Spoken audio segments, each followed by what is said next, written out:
하나님의 말씀은 역대상 10장 1절에서 14절까지 말씀입니다. 역대상 10장 1절에서 14절.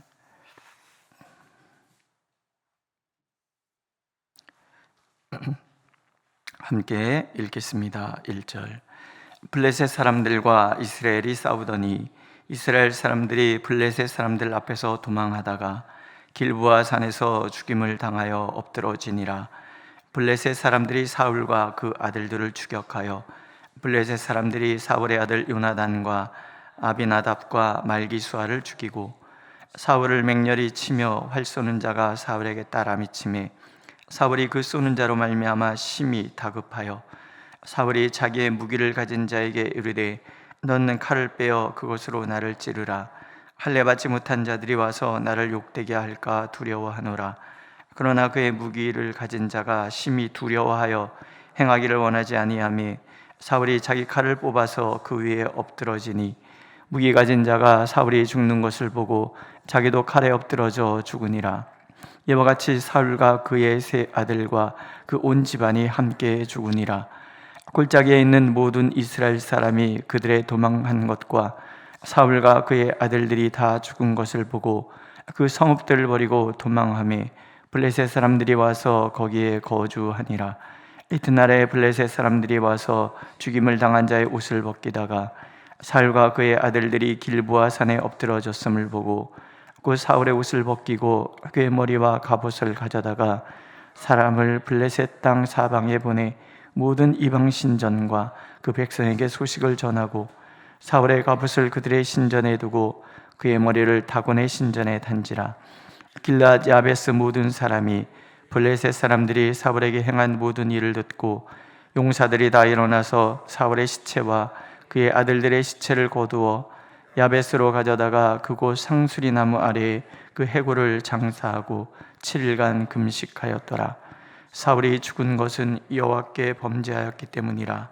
그가 여호와의 말씀을 지키지 아니하고 또 신접한 자에게 가르치기를 청하고 여호와께 묻지 아니하였으므로 여호와께서 그를 죽이시고 그 나라를 이새의 아들 다윗에게 넘겨주셨더라. 아멘.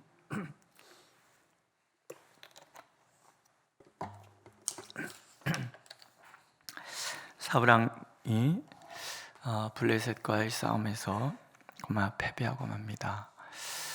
길보아 전투에서 패배해서 사망을 하죠. 요나단과 그 남은 두 아들까지도 함께 전사합니다.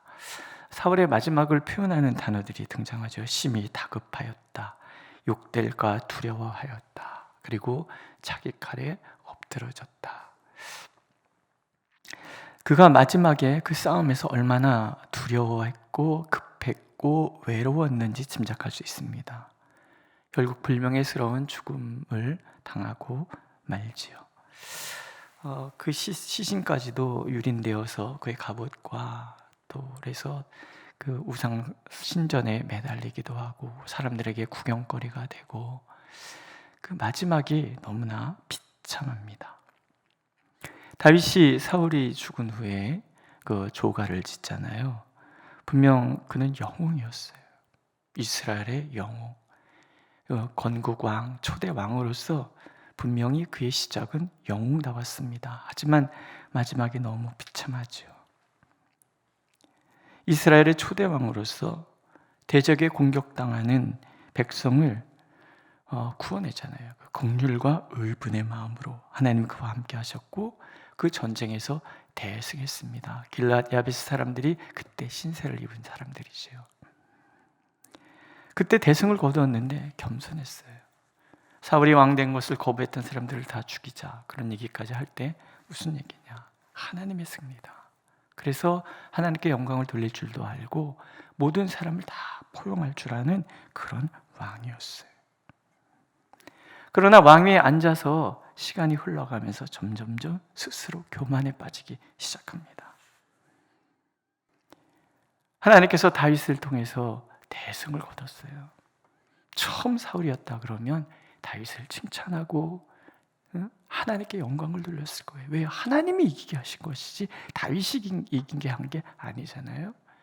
뭐 사람들은 다윗은 만만이요 사울은 천천히다 그렇게 칭송할지 몰라도 처음 초기에 그 사울의 겸손함으로 봐서는 충분히 품을 수 있는 그런 사람이었어요. 그러나 왕위에 있다 보니 마음이 시기심으로 가득해서 결국은 다윗을 죽이려고 그의 남은 그 왕위에서의 시간들을 낭비하고 마는 그런 왕이 됐어요. 아들 요나단은 얼마나 훌륭합니까? 신앙도 좋고 혼자서 자기 사환이랑 같이 블레셋 전쟁터에 들어가서 막 대혼란을 일으키고 전쟁의 영웅까지 되는 그런 믿음의 용사였는데 그 아들이 요나단이 대를 이어서 왕이 되어서도 이스라엘은 굉장히 견고해졌을 거예요. 다윗 아니더라도. 그럼에도 불구하고 본인뿐만이 아니라 요나단을 비롯한 아들까지도 전쟁터에서 그렇게 허무하게 죽도록 그렇게 만드는 거죠. 나중에는 악령에 시달리잖아요. 그러다가 신접한 여인을 찾아가기도 하고 자결로 생을 마감을 합니다. 왜 이렇게 됐을까? 사울의 인생을 가만히 들여다보면요, 회개를 안 해요. 하나님 앞에서 나를 돌아보는 시간이 없는 거예요. 하나님의 뜻을 순종하고 따르려는 모습이 전혀 보이지 않고 그저 자기 속에는 옳은 대로 살다가 비참한 최후를 맞이하고 왕위까지도 다윗에게로 넘기는 그런 슬픈 결말을 맞는 거죠. 오늘 성경은 그것을 이렇게 평가합니다. 사울이 죽은 것은 여호와께 범죄했기 때문인데, 첫째, 여호와의 말씀을 지키지 않았고, 둘째, 신접한 자에게 가르치기를 청하였고, 셋째, 여호와께 묻지 않았다. 여호와께 묻지 않았다. 이게 저는 굉장히 슬픔으로 다가와요. 훈련되지 않았다라는 거예요. 여호와께 묻는 것이 훈련되지 않았다는 거예요. 듣고자 하는 마음이 없으니, 자기 의가 가득한 사람이 어찌 하나님께 묻겠습니까? 듣고자 하지 않아요. 비슷한 얘기가 예레미야서에 나와요. 나라가 망하고 이제 한 무리가 남아서 애굽으로 도망가려고 그래요. 그때 예레미야에게 질문하거든요. 당신이 하나님께 기도해서 하나님은 뭐라고 말씀하시는지 우리에게 들려주십시오. 우리가 그 뜻에 순종하겠습니다. 그래서 예레미야가 여러 날을 하나님께 기도하고 받은 응답을 얘기를 합니다. 하나님께서 애굽으로 가지 말고 항복하여 바벨론의 포로로 되라. 그러면 너에게 기회가 있을 것이다. 그런데 뭐라 그러냐면 당신은 하나님의 음성을 듣지 않았다. 우리는 안전한 애굽으로 갈 것이다. 그래서 결국은 애굽으로 가요. 거기서 다 죽어요. 굉장히 슬픈 얘기예요. 듣고자 하는 마음이 없으니 묻지 않으니 들을 수 없고, 그러다 보니까 자기 속에는 옳은 대로 살다가 그렇게 망하는 거예요. 기도는요, 훈련이에요. 몸에 뵐 때까지 훈련돼요. 정말 신앙이 성숙한가 그렇지 않은가는요, 교회를 얼마나 오래 다녔고 내 직분이 무엇인가가 아니에요. 얼마나 하나님 앞에 무릎을 꿇느냐는 거죠. 얼마나 하나님의 뜻을 구하느냐, 이게 몸에 배어야 돼. 근데 이거는요, 훈련을 통해서만 되는 거지 절대 그렇지 않아요. 임직을 앞두고 3개월, 4개월 기도를 새벽기도 하세요. 숙제같이 내주자면 끝나면 끝. 그러면 안 되는 거죠. 도장 찍으려고 기도하는 거 아니잖아요. 그런 시간을 통해서 하나님 앞에서 나를 들여다보고 하나님이 누구신지를 알고 나를 향하신 하나님의 뜻이 무엇인지를 묻고, 그래서 하나님과 주고받는 그런 삶을 훈련하는 시간이라면 몸에 배도록. 근데 기도는요, 훈련되지 않으면 절대로 몸에 배지 않습니다. 그래서 우리는 기도 훈련을 자꾸 해야죠. 새벽 기도하면 참 좋지요. 하루의 시작을, 첫 시간을 하나님과 보내는 것보다 귀한 게 어디 있습니까? 그리고 바빠서 낮에 기도해야 되겠다, 밤에 기도해야 되겠다, 잘 안 됩니다. 새벽에 일어나서 피곤하지만 새벽에 기도할 때 하루를 전부를 하나님 앞에 드릴 수 있게 되는 거죠. 초신자들은 이렇게 보면은 어쩌다 한번 새벽기도 한번 나왔는데도 굉장히 의기양양하잖아요. 나 오늘 새벽기도 갔다 왔어. 얼마나 좋았는지 그러잖아요. 뭐 그 다음날 안 오고 끝이지만, 근데 우리가 어떤 이런 기도를 하는 거 굉장히 중요하죠. 밤기도도 중요하잖아요. 하루를 마감하면서 하나님 앞에 조용히 무릎을 꿇고, 그래서 주여, 저는 그래서 김남조 시인의 밤기도라는 시를 굉장히 좋아해요. 하루를 다 감하고 하나님 앞에 무릎을 꿇는 거죠. 주여, 온 천지의 아득한 눈물, 하루를 지켜주신 하나님에 대한 그 감격. 또 운전하시는 분들한테 제가 수시로 신호등 대기할 때마다 기도하라고 말씀도 드려요. 5분 단위 기도가 얼마나 많은 기도를 하게 하는지. 그 얘기는 뭐 내 아들 잘 되게 해주세요, 내 남편 잘 되게 해주세요, 뭐 우리 아내 건강하게 해주세요, 뭐 이런 기도 시간, 물론 그런 기도도 해야 되겠지만 간구의 기도, 그러나 그 시간을 주여 말씀하옵소서 제가 듣겠나이다, 주여 제 마음을 정결하게 하옵소서, 주여 제가 하나님의 뜻에 온전히 머물게 하옵소서, 이런 기도가 굉장히 중요한 거예요. 다윗과 사울의 극명한 차이, 그러니까 다윗 왕을 하나님께서 모든 왕의 표본으로 삼았던 이유, 그것은 다른 거 아니에요. 다윗은 묻는 사람이었어요. 회개하는 사람이었어요. 엄청 잘못을 저질렀음에도 불구하고 다윗은 하나님 앞에 회개하는 사람. 하나님이 원하시는 사람은 잘난 사람이 아니라, 모든 것에 완벽한 사람이 아니라 자신의 부족함을 알고 무릎 꿇는 사람이에요. 하나님이 구하시는 제사는 상한 심령이라. 다윗의 고백이에요. 늘 하나님 앞에서 나의 부족함을 인정하면서 하나님을 찾는 사람. 주여 말씀하옵소서 주님의 뜻이 무엇입니까? 자기 멋대로 살아가는 시간도 있었어요. 그러나 어려움 닥칠 때마다 무릎 꿇고 하나님 말씀하옵소서, 주님의 뜻을 가르쳐주옵소서. 그럴 때마다 하나님은 언제나 위기에서 벗어나게 하셨고 그의 삶을 회복시켜 주셨고 용서해 주셨고, 그리고 마침내 다윗 같은 사람 없어, 이 얘기 들려주셨단 말이에요. 하나님 우리를 보면서 얼마나 좋아요. 야, 세상에 정 목사 같은 목사 있는 줄 알아? 세상에 김장로 같은 장로가 있는 줄 알아? 나는 그 권사만 보면은 오금이 저려. 하나님 이렇게 말씀해 주신다 그러면 이보다 더 복된 사람이 어디 있겠는가? 지금 역대선 그 얘기를 하는 거예요. 묻지 않았다. 묻는 것이 훈련되지 않았기 때문에. 그러니까 어떻게 돼요? 신접한 자 찾아가는 거예요. 다급하니까. 다윗은 다급하면 무릎을 꿇어요. 궁급한 중에 하나님께 여쭈어 가로되 주여, 이렇게 하잖아요. 이 길보아 전투 전에 기도하고 회개하고 기도해야 되는데 무당 찾아가잖아요. 무당 찾아가서 우리 그 큐티 책에 보면 이런 말이 나와요. 우상에게 묻는 자는 우상 숭배자고 묻지 않는 자는 자기를 우상하는 자이다. 참 멋진 말이다 생각이 들어요. 하나님께 묻는 것이 훈련되어 있지 않으니, 그러니까 사무엘도 없지요. 하나님을 물을 수 있던 하나님의 사람을 옆에 둔 적이 없었던 얘기예요. 그러니 어떻게 돼요? 신접한 자 찾아. 근데 그 문제가 뭐냐면 하나님은 우리와 유기적인 관계를 맺으세요. 잘못했을 때 이놈 화가 나서 심판하려고 그러시다가 회개하면 용서하시고, 잘 나가다가 잘못하면 또 화도 내시기도 하시고, 그래서 계획을 의논하고 계획을 바꾸기도 하시고 그러잖아요. 아브라함이 소돔과 고모라 그 하나님 심판하시 간다 그럴 때 하나님 거기 의인이 50명 있으면 어떡하시려고 그래요? 안 할게. 40명은 어떻게 생각하세요? 안 할게. 10명은 알았어. 10명 찾으면 내가 멈출게. 그리고 계획을 막 바꾸시잖아요. 그게 하나님인 거예요. 그럼 우상은 우리가 무슨 토종비결이니 어떤 무슨 자꾸 혈액형 갖고도 자꾸 얘기하고 이런 모든 것들 다 보면 다 결정론이에요.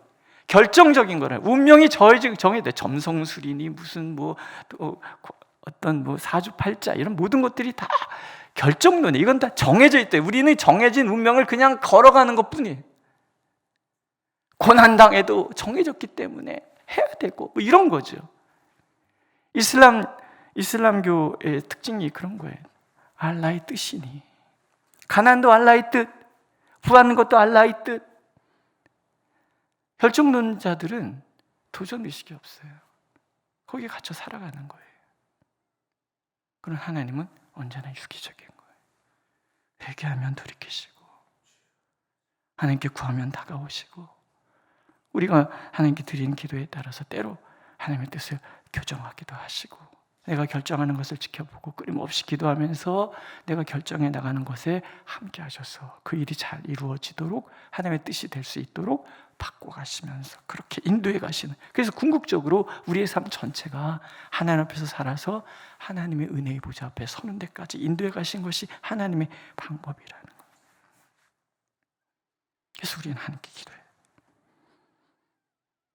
내 스스로가 우상이 되지 않고 사울처럼 하나님 앞에 겸손히 무릎 꿇고 이게 몸에 배야 되는 거죠. 역대서에는 계속 그런 얘기가 나와요. 하나님께 묻지 않았으므로 하나님께 여쭙고, 그러니 하나님이 동행하시고 역사하시고, 오늘도 우리가 하나님 그렇게 살기를 원하시는 거예요. 정말 중요한 것은 하나님을 가까이 하는 거죠. 시편 73편 28절에 하나님께 가까이함이 내게 복이라. 하나님께 가까이함이 내게 복이라. 이게 우리의 화두가 돼야 돼요. 하나님, 하나님께 가까이 하기를 원합니다. 그렇다고 해서 하나님은 사울을 그냥 내던지지는 않았어요. 최소한의 그의 명예는 지켜주잖아요. 길르앗 야베스 사람들의 용사들이 가서 벽에 못 박아놓은 그 시신들을 다 걷어다가 그 장사를 지내고 7일 동안 금식하면서 애곡하게 하고, 적어도 왕으로서, 제사장 나라의 왕으로서 그 기본적인 어떤 그 품위는 하나님께 지켜주시더라, 그런 얘기예요. 자, 오늘 나의 삶에 대해서 하나님은 나의 삶을 명예롭게 지켜주시기를 원하세요. 그러기 위해서 우리가 해야 될 것은 뭐냐면 여호와께 묻는 것이 내 몸에 배야 되는 거예요. 기도하고 음성 듣고, 기도할 때 그냥 막 떠들다 가시지 말고, 주여 말씀하옵소서, 제가 무엇을 해드리기를 원하십니까? 제 마음이 무엇이 문제입니까? 오늘 나의 삶의 자리에 찬 이것의 이유가 무엇입니까? 질문하고, 그래서 하나님의 뜻을 듣고 하나님의 뜻에 따라서 걸어가면 하나님은 나를 축복하셔서 하나님께 가까이함이 진정 복이라는 것을 우리가 간증할 수밖에 없도록 만들어 주실 것입니다. 믿으십니까? 기도하겠습니다. 사울왕은 평생을 왕으로 살며 권세를 누렸지만 하나님께 묻는 것이 훈련되지 않아서 그렇게 불명예스럽게 사라져 버렸습니다. 하나님, 교훈을 얻습니다. 하나님께 가까이함이 복이라는 것을, 하나님께 묻는 삶을 살아가는 것이 복이라는 것을 말씀하시는 하나님은 오늘 주님께 구하며 주님의 음성 듣고 주님의 뜻을 이루어가는 우리 모두가 되도록, 그래서 하나님께 가까이함이 복이다, 이것이 우리 입술의 간증이 될 수 있도록 우리를 인도하여 주시옵소서. 예수님의 이름으로 기도드렸습니다. 아멘. 하늘에 계신 우리 아버지, 아버지의 이름을 거룩하게 하시며 아버지의 나라가 오게 하시며 아버지의 뜻이 하늘에서와 같이 땅에서도 이루어지게 하소서. 오늘 우리에게 일용할 양식을 주시고 우리가 우리에게 잘못한 사람을 용서해 준 것 같이 우리 죄를 용서하여 주시고 우리를 시험에 빠지지 않게 하시고 악에서 구하소서. 나라와 권능과 영광이 영원히 아버지의 것입니다. 아멘.